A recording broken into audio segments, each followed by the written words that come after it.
నాన్న ఆయనకేమవుతారో తెలుసుకునే వచ్చావా? తెలుసుకున్నాను కనుకనే నిలదీసి అడుగుదామని వచ్చాను. ఆయన్ని కూర్చోబెట్టి అడిగే అర్హత లేదురా నీకు.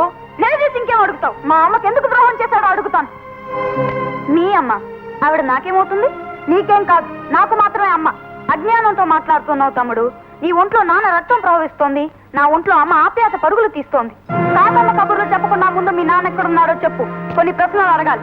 అడిగే ముందు నీ అర్హత తెలుసుకున్నావా? తెలుసుకునే వచ్చాను. అన్యాయం జరిగిన ఒక తల్లికి బిడ్డగా, అన్యాయం జరిగిన ఆ తల్లే నిన్ను దొంగని చేసిందా? న్యాయం తెలిసిన ఆ తల్లే నా దగ్గర గోల్డ్ మెడల్ కొట్టేసి తాకట్టు పెట్టుకోమందా? మర్యాదగా మాట్లాడు. పెద్దవాళ్ళని చిన్నవాళ్ళు గౌరవించడం భారతదేశంలో మర్యాద.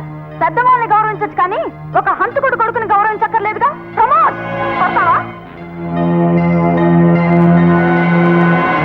నాన్నని హంతకుడు అని ఇంకోసారి అన్నావంటే కొట్టక తప్పదు. అంటాను అంటాను అంటాను. పెద్దరికం అడ్డు రాకపోతే నిన్ను. పెద్దరికం విలువ తెలిసిన వాడవైతే ఇలా ఎందుకు మాట్లాడతారా?